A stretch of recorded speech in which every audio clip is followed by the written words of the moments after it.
if you look at where we will be in 2025, it's quite likely that our education budget is going to be about 12 lakh crore in 2025. When you do the math in terms of how large our economy is going to be and what the likely budget will be, etc. It's going to be a massive spend on by the state. And I'm quite convinced that private spend is likely to be at least that at that point in time. Today, the ratio is more like 60-40 in terms of government spend versus private spend on education. We'll probably have 300 million children in the school system by then, or close to that, not quite there, versus 240 odd million today. First and foremost is we need a vision for assessment in our country. I think if we want to make learning, put it front and center, we cannot do it without having a vision for where we want student assessment to be, and eventually assessment of schools, systems, etc. I personally think what we need as a country is we need something like a NAS, which is at the national level, but of course a much better version of NAS.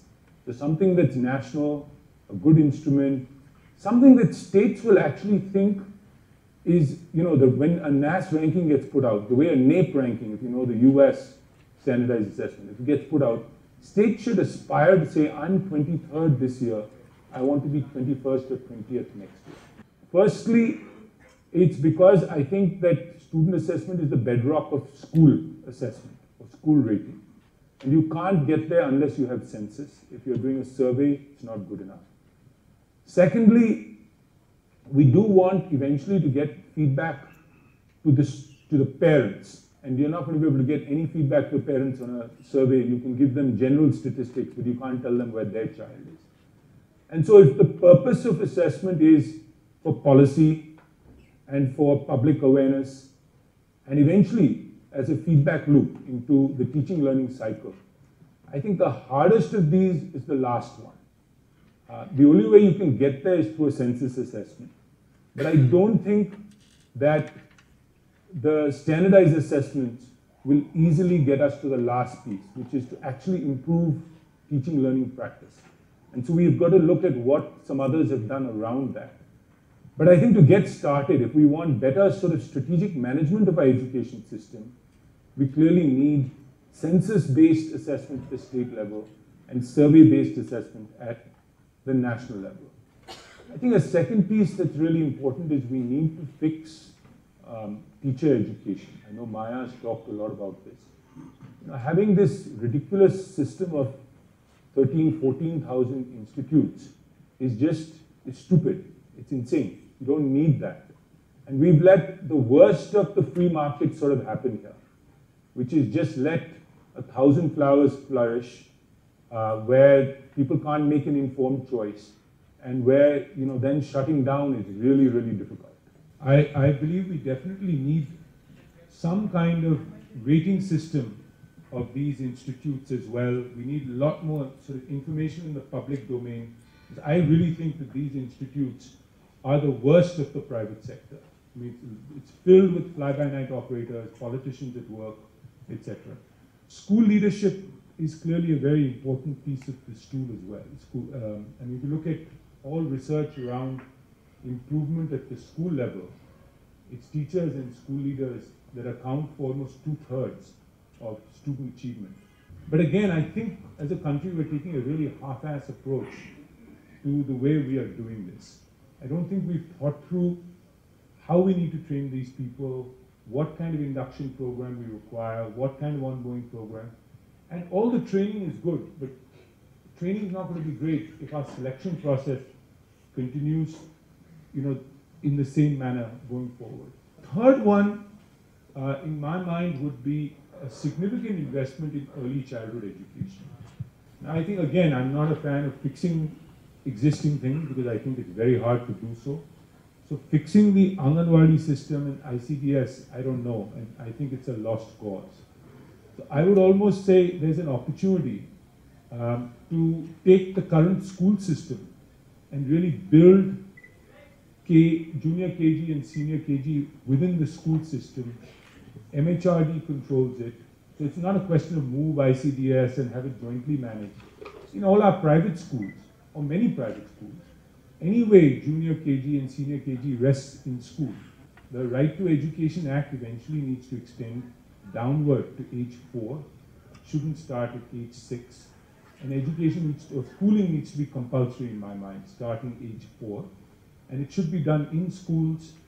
We need a separate cadre of teachers. We need to really think through, because you're starting afresh.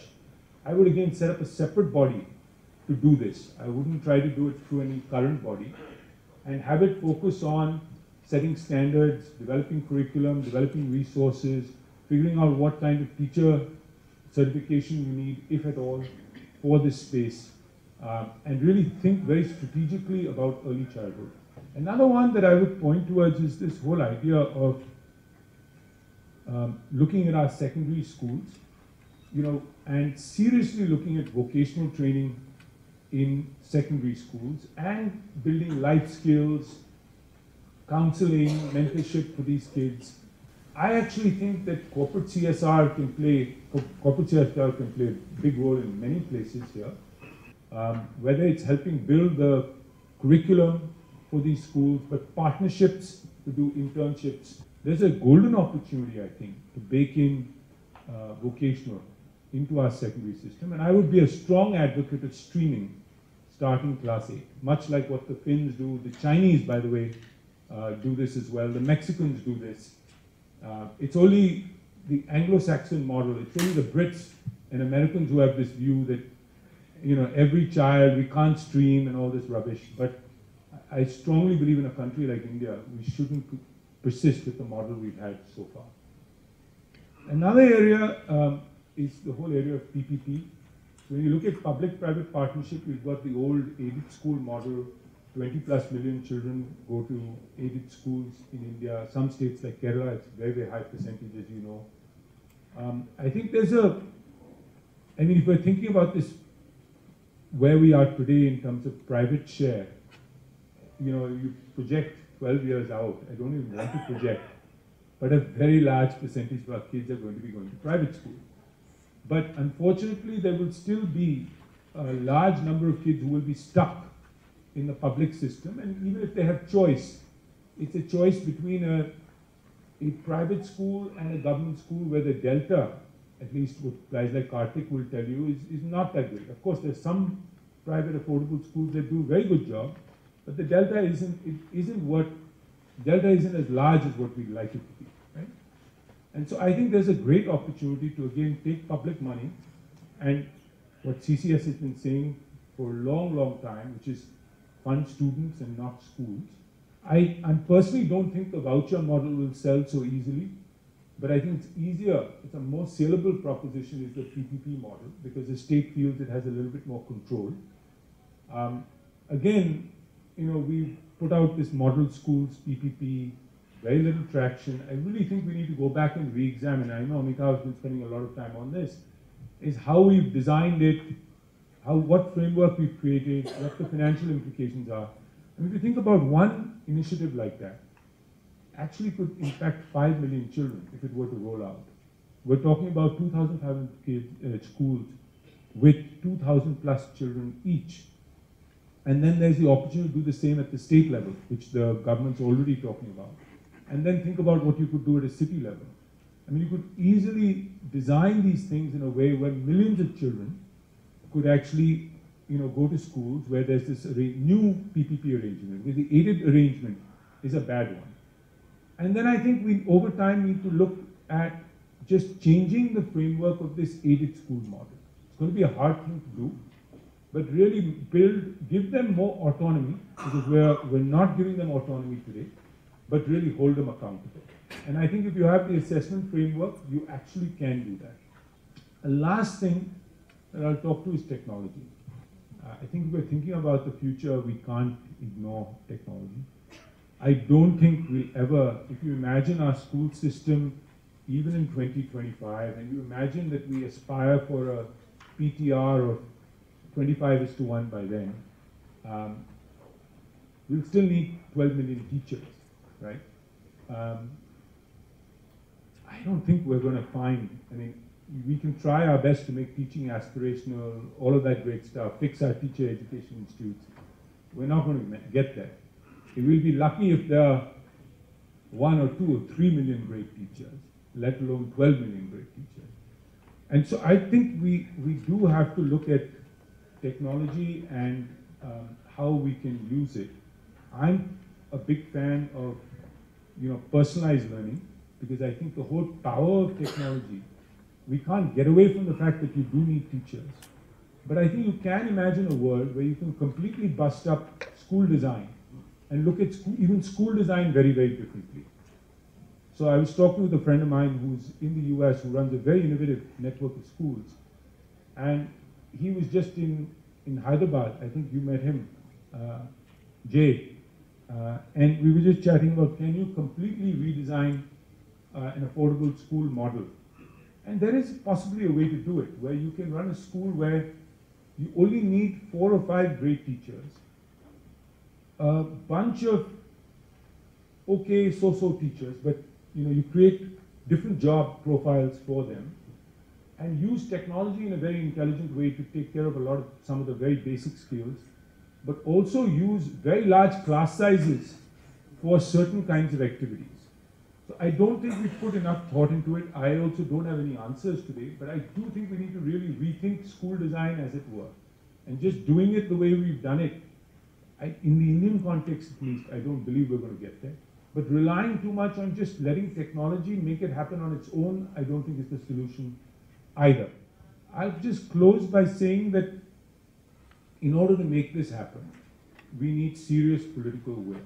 15 to 20% of our state budget is actually going towards education. It's the single largest spend for most states.